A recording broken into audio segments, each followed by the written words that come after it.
Hello viewers, this is doctor Wahid Baig from Jaipur India. आइए आगे बढ़ाते हैं सिलसिले सवालों तो जवाबात को, प्रश्न व उत्तर, क्वेश्चन एंड आंसर्स। जैसा कि आपको मालूम है, सवालात का ये जो सिलसिला है यही सीखने सिखाने का सबसे बेहतरीन जरिया होता है, क्योंकि बाकी लेक्चर्स में हम वो बताते हैं जो हमें बताना है, क्वेश्चन एंड आंसर्स में वो बताते हैं जो आपको जानना है, जो आपको नहीं आता है या जिसका क्लियरिफिकेशन चाहिए। इसीलिए ये जो सीरीज़ होती है बहुत इम्पोर्टेंट होती है। तो आइए लेते हैं सबसे पहला सवाल। एक सवाल है कि गोलियां कैसे बनाएं, हब्बे सिलोन और रहम की गोलियां पानी या गोंद कैसे बनाएं। देखिए, हम पुराने वीडियोस में, बहुत सारे वीडियोस में गोली बनाने के बारे में बता चुके हैं और प्रैक्टिकली बनाते हुए भी दिखा चुके हैं। लेकिन फ़िलहाल ये समझ सकते हैं आपकी ये जो पाउडर है, इसमें ज़्यादातर पाउडर्स पानी में डाल करके घोल करके गोलियाँ बना ली जाती हैं।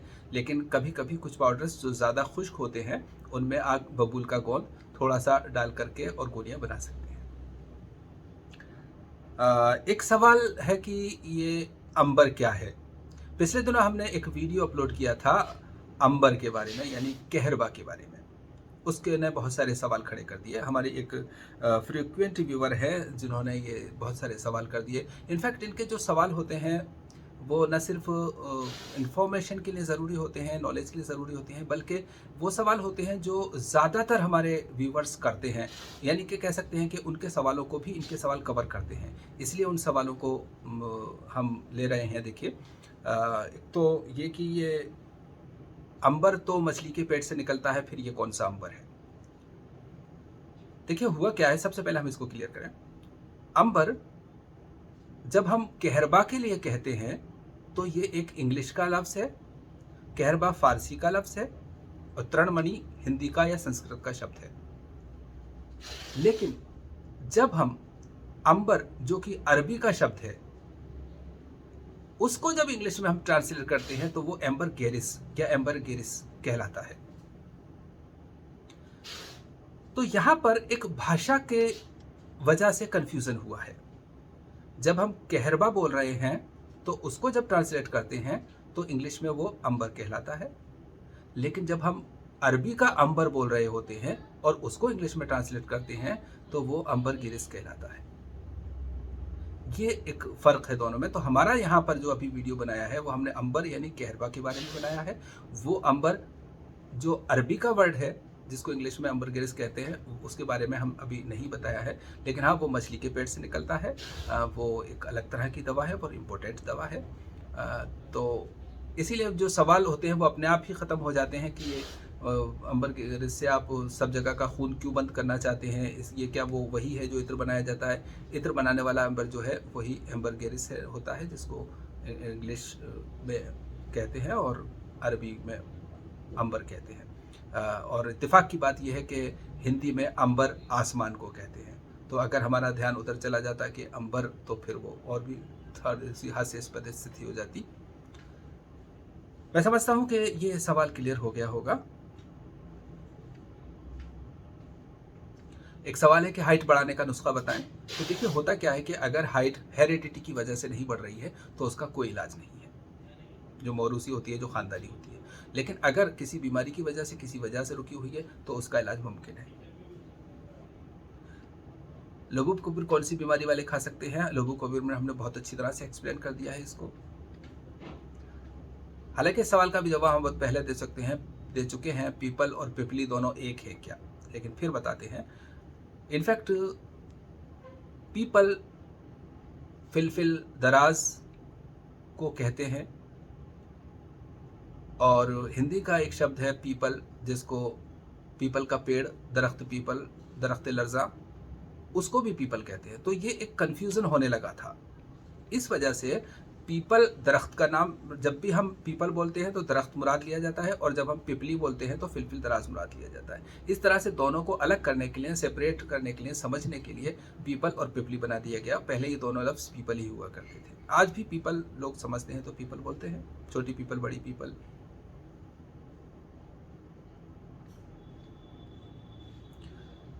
एक सवाल ये भी है कि यूनानी किताबों को किस तरह से पढ़ा जाए।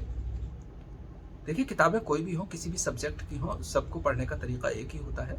बस जो मैं बार बार कहता हूँ, यहाँ पर भी कहूँगा कि जिस भी सब्जेक्ट किताबें पढ़ी जाती हैं वो जिस लैंग्वेज में है उस लैंग्वेज पर आपको कमांड होना चाहिए, तो आपको वो समझ में आती है। और उस कमांड के साथ साथ उस जो लैंग्वेज की जो अपनी एक फ़िलॉसफ़ी है वो आपको आनी चाहिए, तो बात आपको समझ में आने लगती है। और उसको बार बार पढ़ना, ज़्यादा बार पढ़ना, बहुत देर तक पढ़ना तो ज़रूरी होता ही है।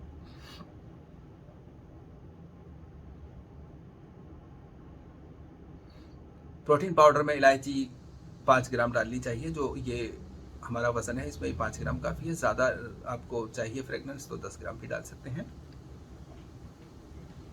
एक हमारे फ्रिक्वेंट व्यूअर और हैं बहुत, तो उनका एक सवाल है जो कि बहुत ज़रूरी और अच्छा सवाल है कि जवारिश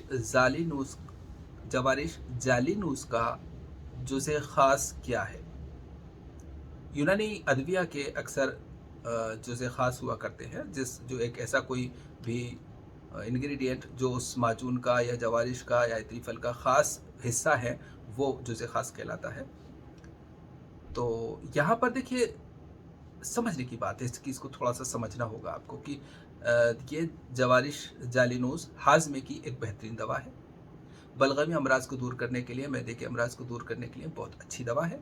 तो जाहिर सी बात है ये गर्म दवा है और इसमें इलायची भी है, सौंठ भी है, दालचीनी भी है, लौंग भी है, पीपल भी है, साथ कॉफ़ी है, इस तरह से बहुत सारी गर्म चीज़ें हैं। तो ज़ाहिर सी बात है जब ये हाजमे के लिए है और हाजमे की बहुत सारी चीज़ें इसमें अवेलेबल हैं, तो फिर इस दवा का नाम उन दवाओं के नाम पर क्यों नहीं रखा गया, जबकि ये हाजमे के लिए है। इसके अलावा दूसरा सवाल ये उठता है कि इसमें मस्तगी एक बड़ी तादाद में है, सबसे ज़्यादा मिकदार मस्तगी की है, तो इसका नाम मस्तगी पे क्यों नहीं रखा गया।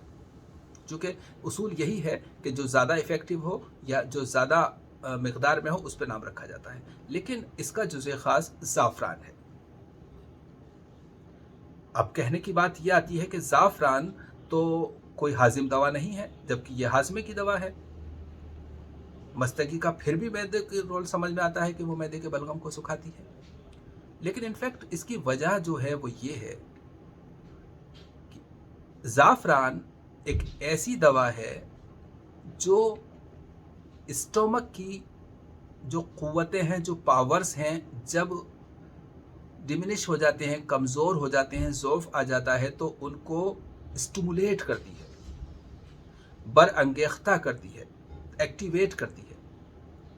जब ज़ाहिर सी बात है किसी का हाजमा ख़राब हो गया है, पेट डल हो गया है, हज़म नहीं हो रहा है, तो वहाँ का जो पावर्स हैं, जो डाइजेस्टिव पावर्स हैं, वो कमज़ोर हो गए हैं। तो उनको सही करने के लिए आप दूसरी चीज़ दे रहे हैं, लेकिन एक ऐसी चीज़ जो उन सब चीज़ों को यूटिलाइज़ करे, उन दवाओं को भी यूटिलाइज़ करे और स्टमक को भी एक्टिवेट करे, वो दवा ज़ाफ़रान है। इसीलिए इसका जो जुज़े ख़ास है ज़ाफ़रान है। अगर इसमें ज़ाफ़रान इतनी मकदार में नहीं होगी तो बाकी दवाएं एक साधा सा चूर्ण बन के रह जाएंगी और सादा सी आम दवा बन के रह जाएगी, जो कि सिर्फ गैस को और ऊपरी मामलात को जो है ठीक करेगी।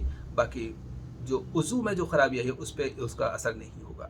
इसलिए ज़ाफ़रान इसका जुज़े ख़ास है। उम्मीद है ये समझ में आई होगी बात।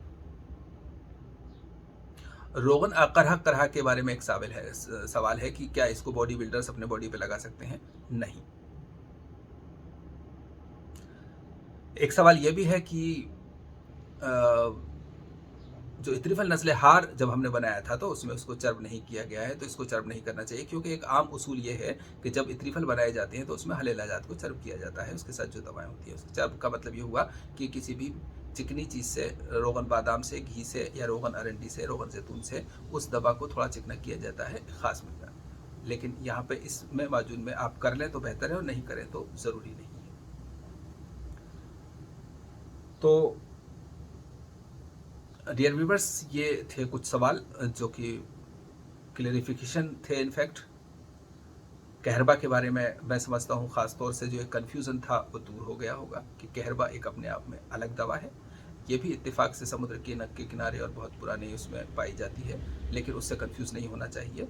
अंबर एक अरबिक वर्ड है, कहरबा एक फ़ारसी का वर्ड है, दोनों के लिए इंग्लिश में अलग अलग वर्ड होते हैं। ओके, अल्लाह हाफिज़।